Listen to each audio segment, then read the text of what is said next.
so much more. So join us for Freedom Works, the Paul Malloy Show, every Monday, Wednesday, and Friday, 10 to 11 a.m. here on the Tam Talk Radio Network.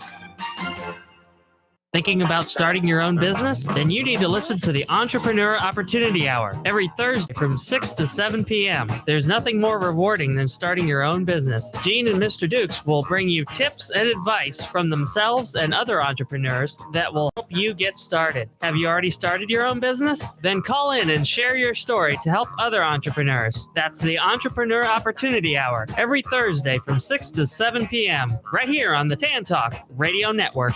We're back in Dade City. Your adventure begins at the Bay Area Renaissance Festival. 8 stages of exciting and hilarious entertainment.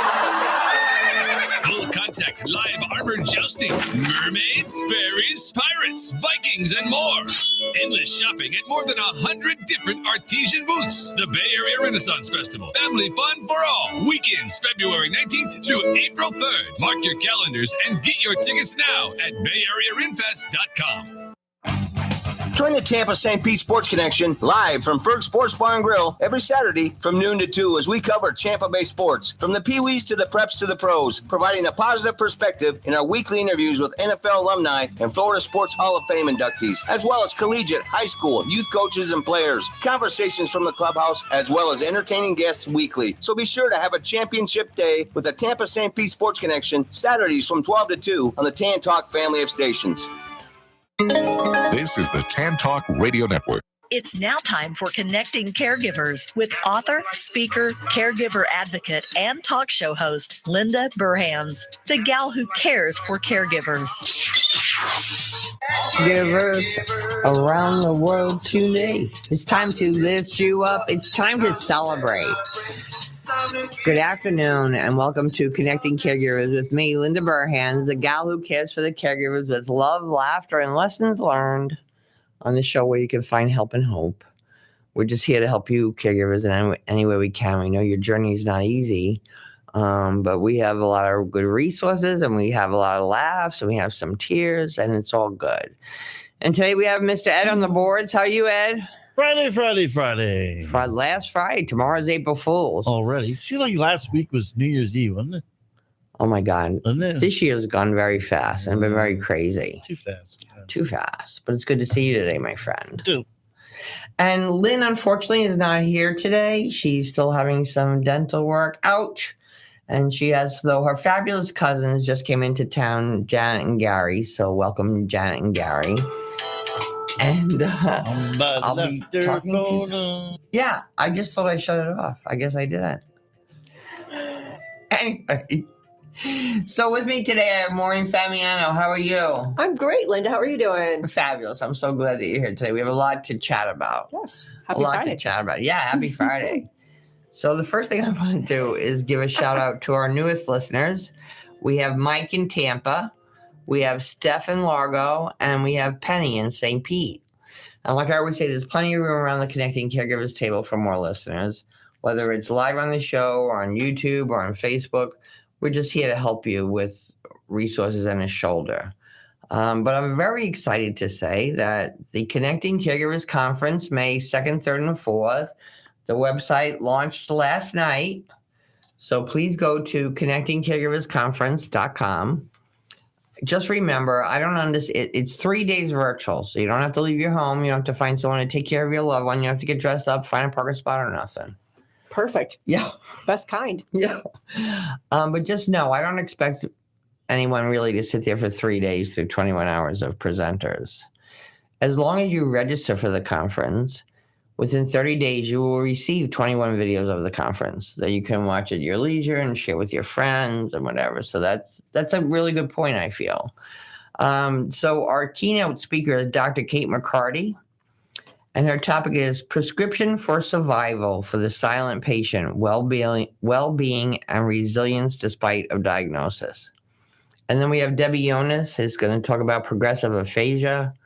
We have Lisa Keith and Ellie Baldwin, the roadmap to senior care. Then at lunchtime, we have Sound Bowl meditation with Brenda and Rick. And then once again, our friends from AE Corner Adaptive Equipment will come back from 1:20 to 5 to 150 each day with new pieces of equipment that will help you as caregivers in the bathroom, in the kitchen. My Tuesday tip this week was about grab bars. So essential. Well, I'm telling you now, they got like custom grab bars where you can get them in colors to match your bathroom. There's fabulous ones that it's your toilet paper holder, because people grab onto that kind of stuff. Mm-hmm. So it's and a shower, like where your shampoo is. Things we don't even know about it. And I have to say that fall prevention is so important, because the fall can be the end. It can. So that's amazing. I mean, and it's so good that they come up with new things, because you don't want to grab hold of the little toilet thing that isn't ready for the or strength. the shower, towel rack. No. How many times that happens and then it breaks? That's not what it's built for. And please, please, please don't get any ones that go on with suction cups. It's not good. And if you read on the package, it says this is not weight bearing. It's really like a towel holder. So, and if you cannot afford to have grab bars put in your house, there are many resources available that will come in and do it for you. There are fire departments that do it and police departments that do it. So if you need any of that information, just email me through the website, lindaburhans.com, and I'll let you know about that, because it's so important, because the fall can be the end. Tremendous. So AE Corner will come and do their fabulous presentations. And then we have Tanya Straker, 6 hacks to beat caregiver burnout. And most of us kind of know what we're supposed to be doing, but we need those reminders. And sometimes it's just a different way to look at it too. And then we have attorney Sean Scott. Is it even legal using Medicaid, PACE, and other benefits to pay for the cost of senior care? So there may be many things that you can do to prepare for senior, because we know what the prices are. It's astronomical. They're craziness. And Sean Scott's been doing this for 33 years and has not had a Medicaid case that was not successful. Because when you fill out those applications, if you decide you're going to do it yourself, and there's one comma not in the right place, you're waiting another like 6 to 8 months for anybody to even look at it. End of the list. Yeah. And then we have Teresa Wilbanks, who, thank you, God, this is our 4th conference. She's been with us for every conference. From Sustainable Caregiving, I love her book. Construct Your Own Empowered Caregiver Support System. And then we have Kim Saberi and Dr. London Butterfield from St. Anthony's Baycare, and they're going to talk about neurocognitive disorders, brain wellness, and caregiver support. Then we're going to have at lunchtime Nancy Brewer's chair yoga and mindful motion. AE Corner will be back. Then we have Deb Hallisey, stop the merry-go-round. I want to get off. I've said that a few times. You have. When I'm not even in a caregiving situation. We've all been there. Yeah. And then we have Tony Gittles' 3 more steps to master the dance of caregiving. Then on Thursday, we have Mary Higby from Accent Care. I happen to be on the board of Accent Care Hospice. 10 things you need to know about hospice care, because everybody thinks that hospice is a dirty word. And it's not. And it's support not just for your loved one, but for you as the caregiver. I remember when my husband was on hospice, and the nurse would come to the house and she would take all his vitals and everything. And she's like, I think I need to take yours too, Linda. Oh, well, somebody was caring about me. Right. That was a big deal. Mm-hmm. You're not forgotten because you're doing what you can for your loved one. Yeah. And then we have Jessie Brown, Catalyst for Connections. And she's the gal that builds the QR codes for your loved ones so we can have better connections. And then we have Reverend Jerry Ketteridge, the spiritual impact in healthcare. I think that's really important because I don't know how you go through a caregiving experience if you don't have any faith, if you don't have any, it's so hard. It's so hard. And then Mary Jane Cronin will be talking about journaling for caregivers. Okay, so while we're on that subject, I get a call the other day from this gal who I haven't spoken to in like 5 years. She was in my support group maybe 10, 12 years ago. She had come down from Georgia to take care of her mom. Her dad had already passed away. And she used to come to the support group with, as far as caring for her mom. And then her mom passed away. And then she went back to Georgia. Well, a couple of years later, she calls me and she goes, I'm back. I said, what's going on? She said, I'm back in Florida. I'm taking care of my godmother. She said, and I have to tell you that my godmother's an artist. So every part of her house is paintings and clay and sculptures and all this stuff. A museum. Yeah. She said, but my aunt can't really do too much of any of that stuff anymore, and she really misses it. She said, my aunt used to always tell me that when she would go in her garden, she had a beautiful garden. When she would go in her garden, that is when she would feel closest to God, when she was out there planting and everything. Well, we really can't do that right now with her aunt's condition. So what this fabulous woman did is she contacted all her family and friends and said, can you please send her pots with soil and bulbs and a note? Oh. And they started coming in. And she goes, every day another pot would come in, we would plant them in the house, and then one would bloom, and then the next one would bloom, and then the next one would bloom. She said, and when the very last one bloomed, my aunt passed away.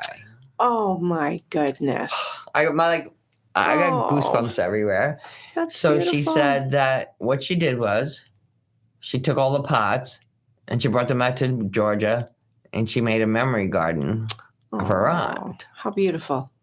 So she calls me this week to tell me that she's now in the business of helping people make memory gardens. Oh, isn't that interesting? Yeah. One of her challenging roads led to a beautiful idea, which led others to find some peace and connectivity. That's beautiful. And she's like, and my aunt loves it. I'm talking about her every day. Right. I said, yeah, it's like my mother. She loves it. I talk about her every day. But and you get to meet these beautiful people and these beautiful souls. And she said, some people don't even live in the state where I am. And they just email me. So she's getting ready to start a website and stuff. So when she does, I'll let everybody know. No, what a nice idea. Yeah. Oh, that's beautiful. Yeah. It's like, love can grow out of anything. Mm-hmm. We just got to find it. So that's about where we got. Oh, no. So I got off course. So it's about the journaling. There was another caregiver that I heard from recently who used to come to my journaling workshop, I don't know how many years ago. And she was taking care of her dad.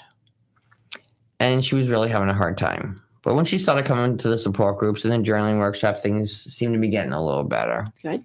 And her sister came to visit. And her sister said to her, you look fabulous. Since the last time I've seen you, what are you doing? And she said to her sister, well, I found out about resources that I had no idea about and help that I could get in. And that's been wonderful. Now, meanwhile, the dad's sitting in the other room in his wheelchair. And her sister's like, that's great. And she said, I'm trying to eat better. I'm really trying to pay attention to myself too, because we got to do that. Sure. She said, I've been going to this journaling workshop, and the best thing is I can get out my feelings in a non-judgmental way. If I want to share, I can, or whatever. And from the other room, her dad yells, isn't it nice somebody can get their feelings out? So the two daughters go in and they go, Dad, we want to help you in any way we can, because he was kind of like snarky that she was getting help. Oh. Kind of feeling like, and I'm the person here or whatever. So he said, do you think you might like to journal, Dad? Because years ago he used to write. Okay. And he was like, I don't know. So they gave him a black and white composition book. There you go. And said, if you want to, you want to. Well, a couple months later, she comes to my support group and she said, I can't even begin to tell you what has happened. Oh. And I'm like, what? And she said, my dad wrote in the book for days, like angrily wrote in the book, and then took the book and gave it to my sister and I and said, you want to see how I feel? Oh. And it said, I am tired of being a burden to everybody. Oh. I am tired about not being able to go out by myself. Mm-hmm. I am tired that I don't have any friends anymore. I am tired. I am tired. I am tired. So the daughter said, a burden to us, Dad? Mm. You had 3 jobs when we were kids. You took care of us. Yeah. You're not and they went through every single item. Oh. So she said to me, my dad wants to know if he can come to your journaling workshop. Oh. I'm like, heck yes. Oh, see? His name is Joe from Brooklyn. Keep going, Joe. Maybe the best meatballs I ever had in my life were meatballs. Yummy. Tells his little story in the journaling workshop and then opens up his new journal. And it says, I'm grateful that I have a family that takes care of me. I am grateful when my daughter goes for a walk, I can go with her. It went from I'm tired to I'm grateful after journaling. Isn't that interesting? What a connection between her and her dad then and her sister. Mm-hmm. Mm-hmm. Because he was actually expressing how he was feeling. Mm-hmm. Mm-hmm. Because many times, I'm telling you, when we're in our caregiving experience, we're so wound up in how we feel, like, oh, this is like so hard, especially if we're dealing with Alzheimer's and dementia. Well, I always say, think about how they feel. Yeah. Yeah. Think about how they feel. So, the most important part of caregiving isn't that I'm giving you your medicine, that we're going to the bathroom, that we're eating. The most important is that we're talking. Right. Right. And those nuggets of communication that led to this, right? I mean, what a win to have that and to come not full circle, but half circle, right? To having him express his emotions and feelings, have the sisters feel like, okay, now we're connecting again. I mean, that's just a big win. He passed away a couple of years ago. Oh. And it was delightful. You never, I try to say to caregivers, because they get so bent out of shape. You don't want your loved ones' last days, last months, last years, or whatever your caregiving journey is, to be tense, right? To be uncomfortable, right? Because that's precious moments left. Well, you love them so much because you're taking care of them. Mm-hmm. They love you so much because you're taking care of me. Mm-hmm. So let's acknowledge that. Right. Right. Let's acknowledge that. Okay, back to the conference. But these are good things for your listeners to say, wow, maybe they'd have some communication breakthroughs, because they can. Exactly. They just have to be open to a new opportunity that they may not have thought of before. And know that they're not alone. Right. No. That they're not alone. Mm-mm. That's the biggest deal. It is. All right. So then we'll have AE Corner again, and then we're going to have Alexis Gracie from United Tissue Donation, because people only know about donating organs or donating this and the many other ways that can be helpful. Mm-hmm. And then I'm going to wrap it up with I Fly Solo, IFS. So that's my new little creation here, because I found that my caregivers, and not just my caregivers, their loved one passes away, or ladies I know that are divorced after 44 years, or someone that I've just chosen not to have. Well, we haven't taken care of ourselves. I've been taking care of my loved one from, let's say, 1 to 5 years. Well, now he's gone. Now what? Yeah. Right. So I Fly Solo, we're going to create a meetup, and we're going to have some Zoom meetings where the ladies in I Fly Solo will decide, who do you want to speak to? An elder care attorney, a doctor, or whatever, an organizer, or whatever, and we'll have speakers. Then locally, and other people can do this in other areas that they want, we're going to have social events like go to the movies, go out to dinner, or whatever. And then we're also going to have a Zoom once a month that is called I Get to Complain. Oh. So one of my caregivers said to me recently, so my husband died 2 years ago. My girlfriend died last week. My sister died 6 months ago. I can't drive anymore.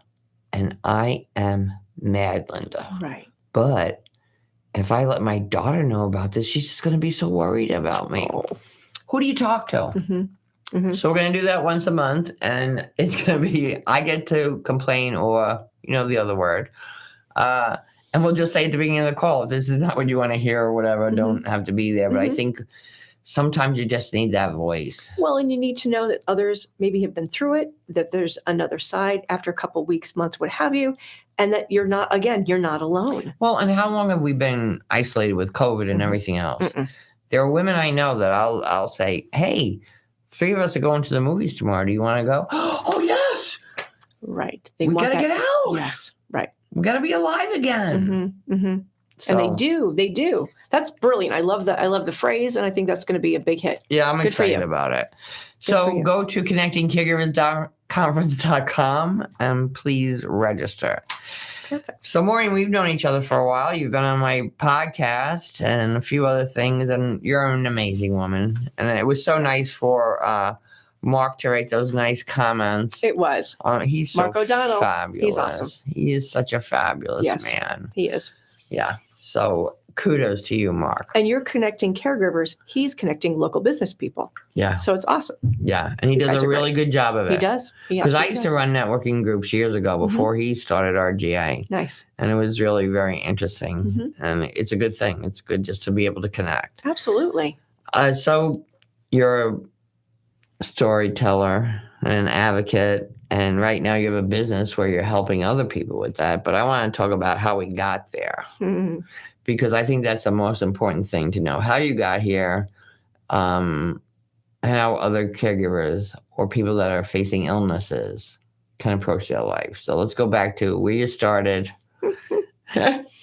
Well, for me, I've always been very curious. And for me, journalism was something that I did pursue in high school. I said, I want to do that. And I'm the one who did that. Going to college, studying broadcasting, being a reporter, producer, executive producer, and being a storyteller, telling people stories and connecting and sharing, kind of like you're talking. Yeah, life that you is do. Storytelling. Life is storytelling, and everybody has a story. And, Yep. and sometimes they just need somebody to talk to, even in a Publix line or a grocery store line Exactly. or a bank line, what have you. But I'm a good listener, and sometimes I find people open up to me, and they often say, Because they know you're listening. well, it's the Kinda. authenticity that you care, and you everybody should be listened to properly. And it's not hard. I find it's not hard, people. No. But some people don't have the time or energy or what have you. But I want to make the time because people matter.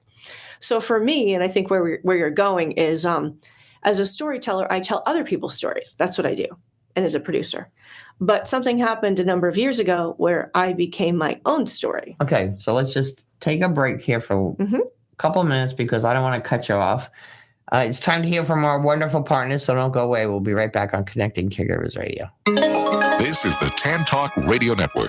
Are you looking for compassionate and dependable home care for you or a loved one? Assisting Hands Home Care, serving Pinellas and Pasco counties, can help. The day came that taking care of my mother was no longer the best thing for me or for her. Between kids and a job, I couldn't give her the attention she needed and deserved, and I was overwhelmed. So I reached out to Assisting Hands Home Care. Now I can see what an important decision that was, and I feel confident that my mother has compassionate and dependable caregivers who help her to stay happy, healthy, and home. Today, I'm able to visit with my mother and enjoy our time together, which is exactly what we both needed. Assisting Hands Home Care. Call today for your free in-home consultation. In Pinellas, call 727-748-4211 or visit assistinghands.com. When you can't do it all, give Assisting Hands a call.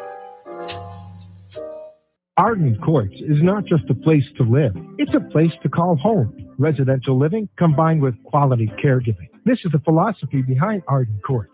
Communities created exclusively for individuals with Alzheimer's disease and related dementia who would benefit from a safe and structured environment.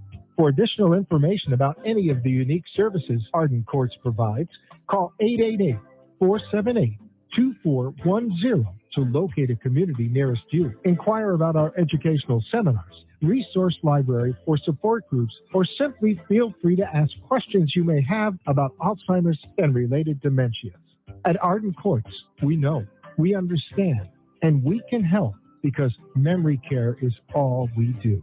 Remember, call 888-478-2410 for additional information about any of the unique services Arden Courts provides. Sean W. Scott has been practicing elder law and qualifying clients for Medicaid for over 30 years. While his practice is in all areas of estate planning, such as durable power of attorney, healthcare surrogates, and wills, he also prides himself on having a 100% accuracy rate on getting clients approved for Medicaid. Why Medicaid, you may ask? Do you want to pay up to $16,000 a month for a nursing home should the time come? Obviously, no one wants to have to endure this cost. So even though you may have planned well for retirement, the reality is things happen. Planning ahead is never too soon. You need to make sure your income and assets are protected so that you can take care of you and your loved ones. Florida law is very specific on how and what is protected and how to protect it. Give Sean a call. He can help. 727-539-0181. That's 727-539-0181. This is the Tan Talk Radio Network. Welcome back, my friends. Let's continue our conversation. So you had a health crisis. Yeah. Is that what how we want to go with it? We can. It wasn't a bump in the road. It was more like a big hole, but Yeah, or a mountain. it was a bit, yes. So for me, it started when I was ignoring signs because I'm a doctor, right? No. Yeah. Journalist. And I'm a busy girl. Busy, take care of the And kids. I have a family. Take care of the kids. But for me, yeah, as we all know, as we're caregivers or, different people in the family, they do different things for others. But for me, it ended up being, I had to go to the doctor because there was something happening. Well, when I went in, they said, we can't see anything. You need to be referred somewhere else. Right there. It's scary. I'm like, okie doke. So what it ended up being was earlier than the screenings were needed, I needed to get a colonoscopy. At the time, screenings were 50 years old. That has since changed. It's been lowered because I think more and more people were being discovered having issues, and I was one of them. So when they did the colonoscopy, there we go. Houston, we have a problem. Yeah. That's when they found the 3-centimeter size kiwi in my colon. Kiwi. That's not a great discovery. No. So I remember waking up from the colonoscopy only to ask my mother several times, so what did they find? But I had such a high dose of that, I couldn't remember that I was asking. So she, God bless her, had to tell me like 4 times, well, they found something. And then I couldn't remember because I was still under the... Right. So I had to talk to many surgeons to figure out what my options were. None of them were great. And how old were you at the time? I was 45. Okay.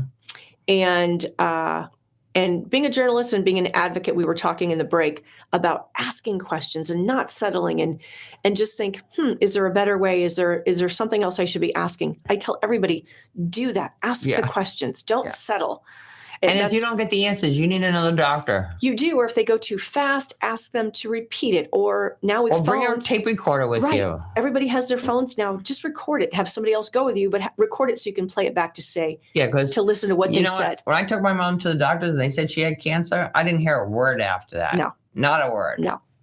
So the discovery led to the find, which led to the diagnosis, which ended up being stage 3 colon cancer. God. And we didn't get staged until after I had gone to several doctors and surgeons to figure out what my situation was. I was going the chemo route first to shrink it and then deal with what we were going to deal with. But then at the last minute, they said, no, you need to get it out. Okay. Yeah. It's uncharted territory. I guess that's okay. And I was working at Channel 8 at the time, locally here at NBC. And I said, okay, Houston, we're changing our direction. I need to be out now. And it was after the surgery and then going back. This is the quick version. And, it's the abdomen. So everything you do is the muscles, laughing, getting up, walking, all of that. I was like, okay, we did it. We're done. Woohoo. They're like, well, here's the situation. It was in the lymph nodes. So you're not done. So for me, it was deciding, okay, now what? And I had 3 opinions to get to that decision about which way to go. So anybody listening, don't settle for the first doctor surgeon that gives you an advice or a suggestion. Ask for at least 2 opinions. I'm a big advocate for multiple opinions. You just do that when you get your roof fixed. You do. And then you have to trust your gut and trust the bedside manner, the care, ask other people, how you feel. All of that. Right. All of that with your decision. It's your body. There's no right or wrong, but there's better. So go for the better. I always find it interesting. I tell some of my caregivers, if they're having like little issues with their doctor, talk to the people in the waiting room. If they're all having the same issues, then there's an issue. Right. Or, maybe a follow-up.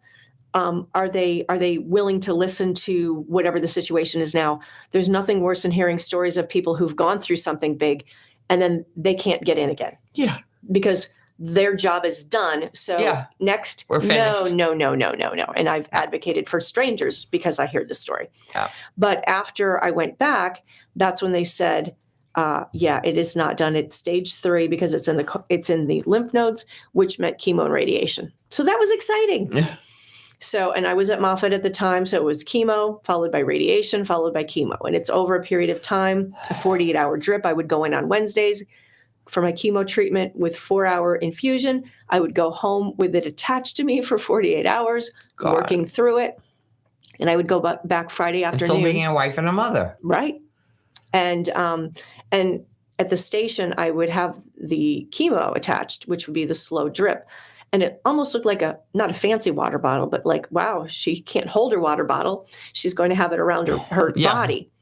If only it was just a water bottle. Exactly. But I did it, and I had to do it. My kids were young at the time, and I was living for them and my future. Sometimes and you have I to wasn't fight done. for your life. I wasn't done. There was more I wanted to do. Yep. So, what happened after that? Well, I think when something like that happens, you have cancer, reverberates in your brain, in your body, in your life, and you have to figure out what you're going to do about it. So for me, it was beating it, winning. Yeah. And I did. And figuring out, figuring out, well, now what? What am I supposed to do? Yeah. And I'm still here. Right. And for me, it was back to work, and I was at work most of the journey. But concentrating on the positive things, concentrating on the good things, the motivating things, the inspiring and things you were that are a journalist. happening. Yes. And I had the power to do it. And I was doing that already, but it went into a little bit of an overdrive because I love that story type. Yeah. And even with what I was doing, I got back into my crazy, busy, journalist mode. And I wasn't done with my health because it came back after 7 years. You passed the 5-year mark and you're good. 7 years. And at the 7-year mark, when I went back for yet a colonoscopy again, that's when they said, well, actually, it ended up being that the vessel in which the polyps were forming in overdrive was the colon. So the colon had to go, which was always a possibility, but now it had to.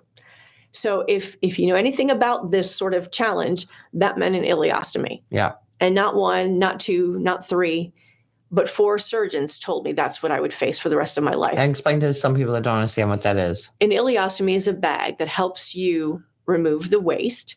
And when you go to the bathroom, that's what happens. You have a bag that attached helps to your you body. attached to your body. And many people are very active, able, capable of living a beautiful life with it.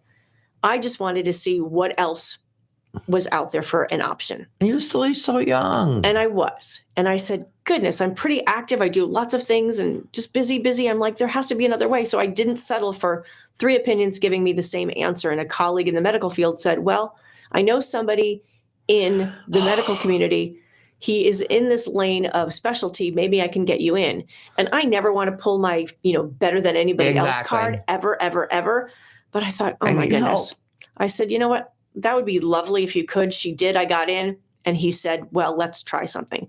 So basically what they did was they created an internal pouch because my colon was going to have to go that would help alleviate waste, if you will.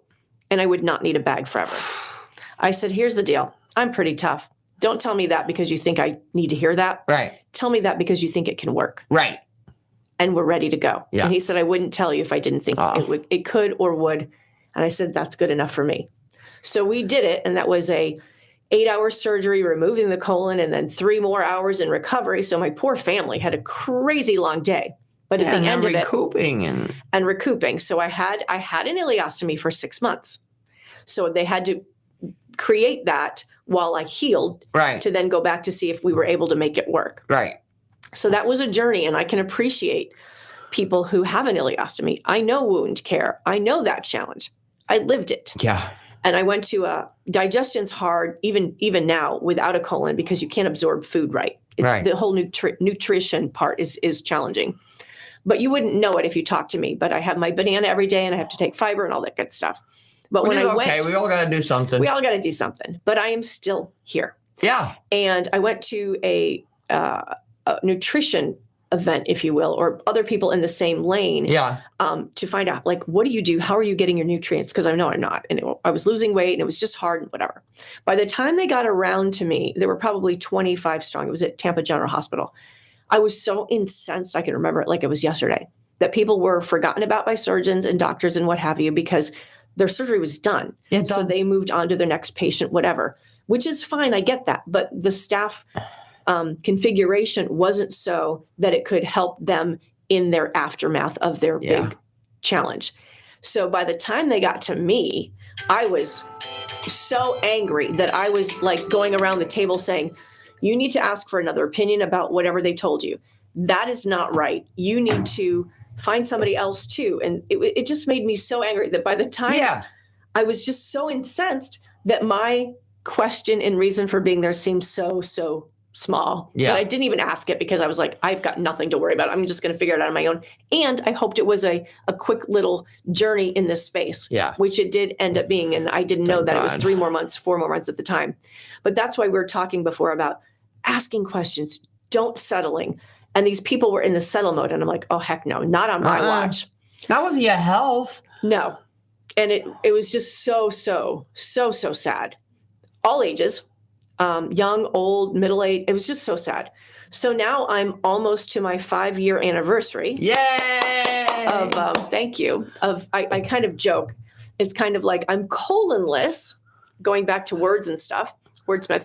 But I have you're not clueless. But I have an exclamation behind my journey, my story, my lane, my advocacy. Yeah. Because I'm not done. And if I can share with other people to fight it, to ask questions, I'm helping a couple of people now who are in the different battles and journeys that I'm like, okay, well, you need to ask this, and you don't let that go. And did my story mean anything? You know what I did, because I did wait. I waited. I thought it was going to go away, and it didn't. So that's the journey that I then went on. Maybe it would have been a different stage and not as bad, but I didn't do it right. So, but I fought it and I advocated for myself, and you have to advocate for your loved one or people that you care about. Yeah. And don't get upset and don't settle, which led me to, I think, part of a journey in helping people tell their stories, sharing advocacy, and not giving up, which I think is part of my purpose. Yeah, I do too. And I definitely think so. I think faith is very important to me. I was very upset when it first happened. I had my moments. I had my, pity party. I'm mad. Very mad. I'm like, what? But I'm like, okay, well, what are we going to do about it? I'm a happy person and I'm going to get through this. Exactly. And I'm not going to be down and out. And people, I remember in Moffitt even getting my infusions. I'd wear colorful colors. I'd be happy going through it. You got to make the best of it. Yeah. That people would be in the waiting room thinking that I'm waiting for somebody else coming back.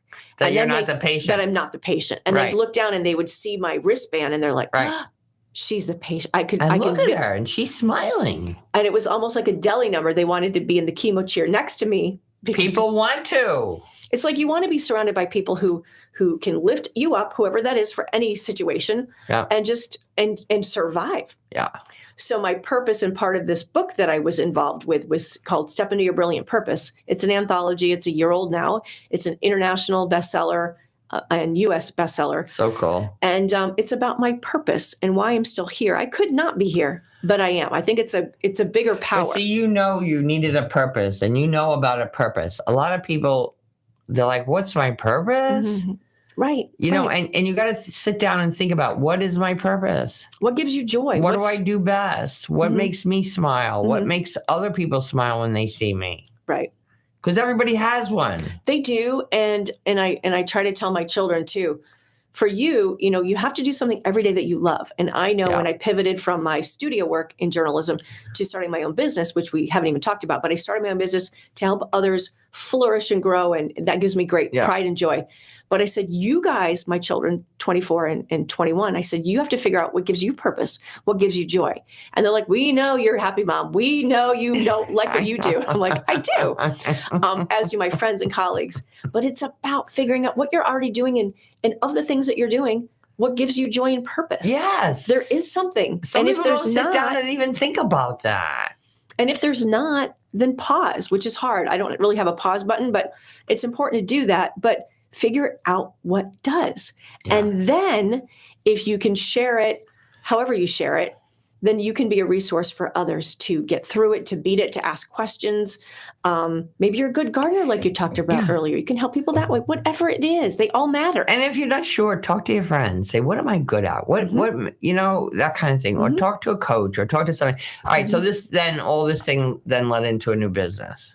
Well, it did, because I would help people in my line of work. They would come to our television shows and I would coach them and I would concentrate on their messaging. And I'd be like, nope, not that. I know. I love it. I'm going to be on Fox News in a couple of weeks. I love the gals that work there. Yeah. They're awesome. I was just there a week ago today, actually. And it's just sharing and helping them share. It's their story. It's always their story. I don't change their story, but I just help them focus on what is going to remember them by. Right. And it's all about connections. If people realize that you're a veteran, or you are a single parent, or you have how many kids, or one child, or whatever. Right. You find that connection. Sometimes it could be because I'm from New York. Right. It is. So it's just that. And I love guiding people and then figuring out how to help their businesses thrive and what we need to concentrate on. And they're so busy doing their business great. They're not thinking of marketing or PR because they shouldn't. That's what they do best. And they think, oh, I can't afford to do that. Yeah, you can, because that takes one thing off your plate. And then this other person is going to help you be more successful. Well, it is true. And a lot of people think, well, I can do it myself because budgets are tight and money's tight. And I totally get it. And sometimes they do okay doing it themselves. Yeah. But other times they think they're going to do it. They don't get to doing it because they're so busy with their business that nothing happens and they don't stay grow. Okay. And they stay flat. They just stay okay. Which is unfortunate. But then if they give it a shot and they give it a chance with people that can do the right thing, then just watch. Yeah. And that gives me joy working with people in our community. And there's so many great businesses and community members and just people who are thriving. Look at how many people are moving to Tampa Bay every single day. There's so much goodness in our community. Oh, this That's is a what I great like to place to showcase. live. This is a great place to live. I mean, first of all, the weather, of course, is a great place. But me personally, I'm surrounded by professionals that want to make a difference in the community, not just medical, people like you that want to make a difference in people's lives and that are open to that. And if people could just be open on that other end, wow. Well, and it's also synergies and collaborations. My motto is together we win. And I believe it. And I think if people come together to lift people up, to help people, to guide people, to say, hey, I'm going to do an introduction. It's good. It's good. Kindness wins. Positivity wins. We can be a better community if people. I can remember when my grandchildren were little. Computer games, blah, blah, blah, blah, computer games. I said, if the world was come to an end tomorrow and everything just stopped and you could have a computer game or a human being, this is all to left for your choice. Right away, they say human being. But, I had to do that analogy for you to think about it. What's really important?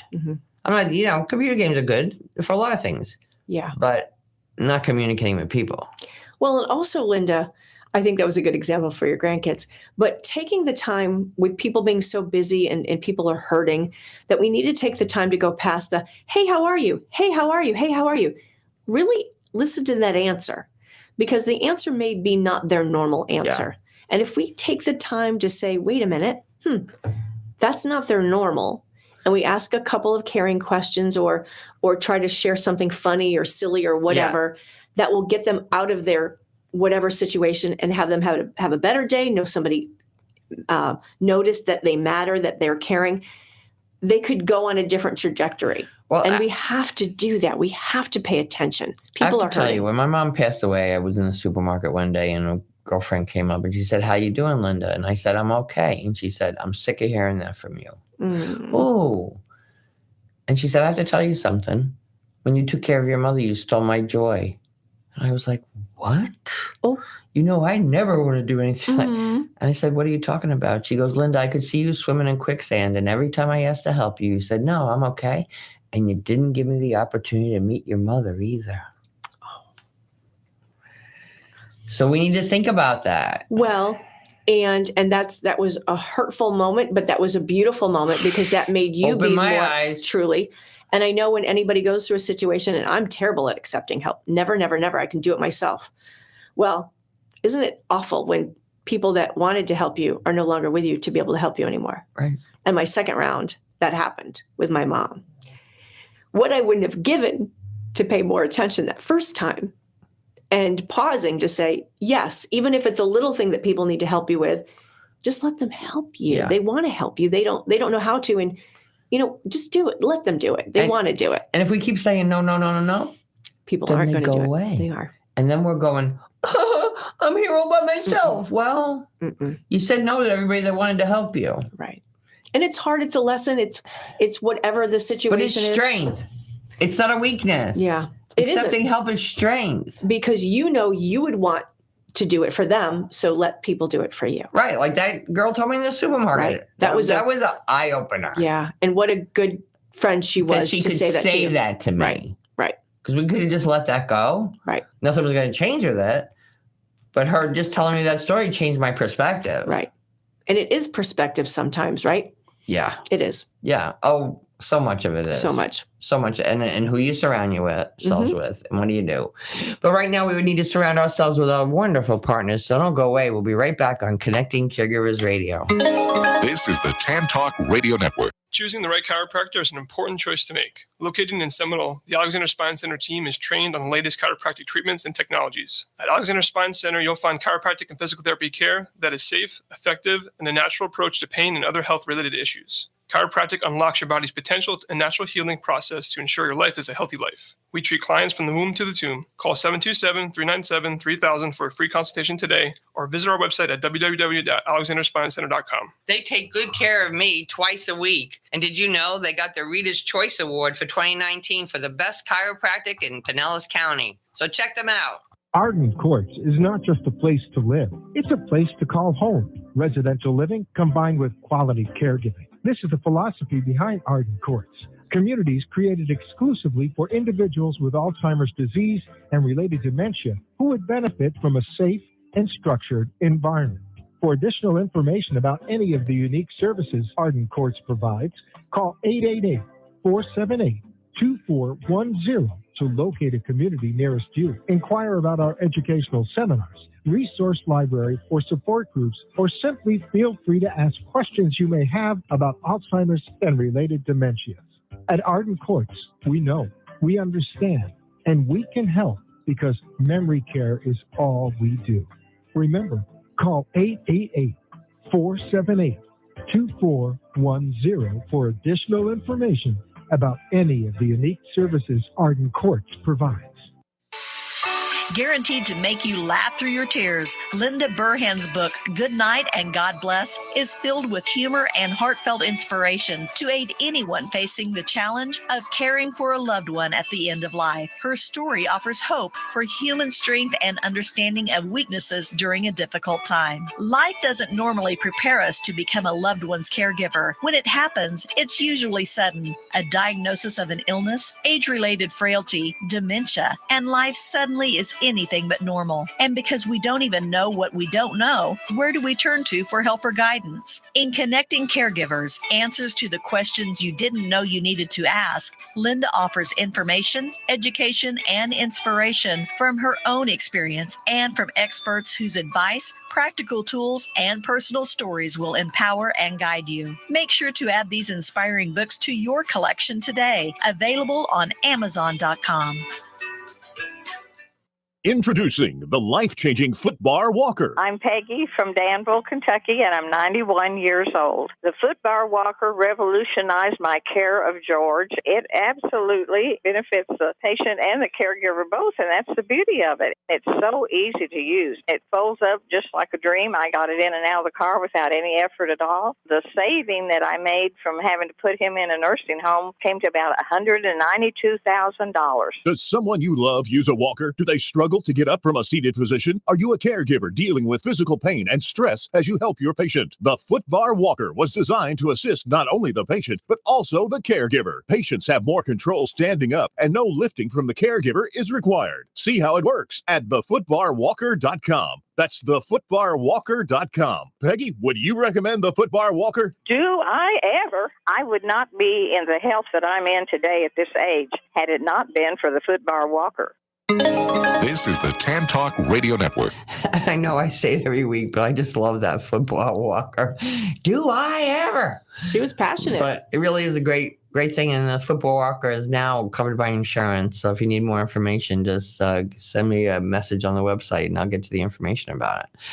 So, Maureen, did I hear that you're a candidate for Visionary of the Year? Tell me about that. I am. Thank you, Linda. So I think with the advocacy that I believe in, and I tell people all the time, and they hear me, share an anniversary or just passionate about paying attention to your body signs. Don't ignore them. Yeah. Just don't do it. And then making sure people have their colonoscopies, right? So I was recently nominated for Visionary of the Year with the Leukemia Lymphoma Society. Wow. I was at a speaking event in October, actually, and somebody said, yeah, so we just nominated you. I was like, wait, what? I'm like, let me get back to you because that has nothing to do with what we're here for and what have you. But I sat on it because I've said, oh my goodness, I don't know if I have the bandwidth to be an advocate all day long, always, but then it's the fundraising component. Yeah. But I too thought it was something that I was supposed to do. So after 2 months of sitting on it, was right around Christmas time, I said, okay. So for me, it's again about advocacy. And it has impacted friends and colleagues of mine with leukemia and just the diagnosis. It will. And I say everybody has an it, and it's so hard to get through it. So for me, it's raising awareness, paying attention to signs, not ignoring it, whatever it is, having a conversation. And then it's fundraising. And this coming week, actually, I have an event at the Center Club in Tampa on Tuesday. I love Shameless the Center plug Club here. But it's going to be a fun event where people are going to be laughing and cheering people on. It's going to be a talent show and a roasting of some colleagues and some people. But again, at the end of the day, we're raising money for people who have to navigate these waters. Need help. And what was interesting during Hurricane Ian, in getting to know this group more, they were actually sending gift cards to people who couldn't get to their treatments because of roads being impassable and just challenges and stuff. But they wanted to make sure that they could, reach out and say, hey, take care of yourself, get some food and gas for your vehicles until you can get to your treatment. And it didn't, delay any treatments or what have you, but it just made them think that no one forgot them. Yeah. Even though the world in their world of, Crazy Hurricane Ian was turning everything upside down. So those are just little things about what they do. But it's the research, it's advocacy, it's the, awareness, cheering people on. And it impacts so many people. Every 9 minutes, somebody dies of a blood cancer in our country. It's terrible. Every 9 minutes. In our show today, we've had, 9 minutes. Think about that. 9 minutes. So if we can do something to raise awareness. So I said, okay, sign me up. It lasts another month until May 5th. And then there's going to be a big event and gala where the people who are nominated come together and we just share stories and advocacy and awareness. Fabulous. And see, so it just gives me pride. And I was humbled and I was shocked. But at the end of the day, if we can help, 1 or 500 people, then okay, I'll do it. All right. So we're ready to close. Yep. What is the last thing you want our listeners to hear today, and where can they find you? Don't settle is something I'd like people to think and really pay attention to your body signs. Again, my name is Maureen Famiano. That's Famiano. My company is MEF Media. And think of it as magnificent, enthusiastic, fantastic media because I believe in what I do and I have fun doing it and sharing with others. Thank you so much for being with me today. I so appreciate you. I appreciate you. You're Fabulous. awesome. And thank you so much for Caregivers for being with us today. I'm here to help in any way we can. Please go to the conference website, connectingcaregiversconference.com, and register. Tune in next week. Attorney Sean Scott will be here. So if you have any legal questions or questions about Medicare, Medicaid, or whatever, you can call in next Friday, or you can email me during the week. So as I always say, God loves you all the time, and have a delicious day.